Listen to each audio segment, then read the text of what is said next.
When we break our favourite pot, most of us tend to gather it up and drop the pieces in the waste, whereas the Japanese art of kintsugi takes all the individual bits and reconnects them with this lacquer going through it. The lacquer is then painted gold. The pot becomes beautiful and whole and completely unique.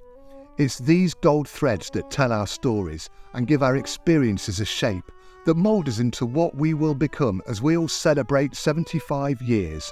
And some of us might still be a little bit chipped, but we are still here and we still love doing it, whether we're applying, addressing or assessing your needs, or coming round with a smile and cups of tea, helping your kids feel a bit less terrible, or making a nasty procedure a lot more bearable, collecting the bags from the laundry chute, or answering that phone that rings all day, checking your obs and your blood work too, or dealing with everything at once when we're just about to go on a break. Whether we're picking you up or taking you home, or breaking bad news in a way that helps you feel less alone, keeping the wards clean for hour after hour, or giving you some quality time with the Pat Chihuahua, giving people information to improve their lives, or walking round the corridors looking for wheelchairs and enjoying the unique fulfilment it provides, whether we're analysing COVID vaccine data or planning a strategy to meet the future. We might be trying to give your soul a lift or desperately treading water till the end of the shift, but I wouldn't be here without my team, and the gold in the cracks reminds us where we've been. And with the best will in the world, things can sometimes go wrong, like people come to the wrong hospital and decide it's your fault, or the alarm system breaks because the bell's lost its bong. You could catch your foot in the wire from the machines and watch them come tumbling down, or find yourself in a tricky situation where there's no one else around, or deliver your patient to orthopaedics when they were supposed to be an ultrasound. We bring countless skills to the table. It takes a certain level of artistic flair to position your patient in such a way that you're able to x-ray a difficult body part.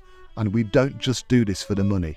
We also do it for the heart, for seeing people go home with their condition improved, the occasional perfect shift full of appreciation and thank yous, when someone tells you you've made their day, when you actually see the outcome that you've helped create, the gratitude that comes in so many guises, the glimmers of hope and the happy surprises, the ability to grant someone's fervent wish, when an ex-patient shows you her newborn baby who you saw once before in a Petri dish.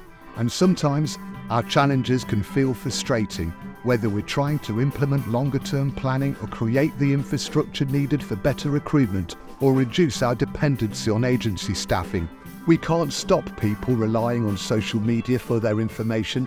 It's a struggle to park your car at times, and that can be a source of consternation. But all of us are interconnected. We are the golden lacquer that holds our NHS together, and every day we see the difference in the lives we've affected. Hospitals aren't just buildings, and we're not just workers. We're neighbours and patients and relatives and visitors. We're an organic tapestry of backgrounds and experiences serving the communities of which we're a part. If the health service is human, its people are its heart.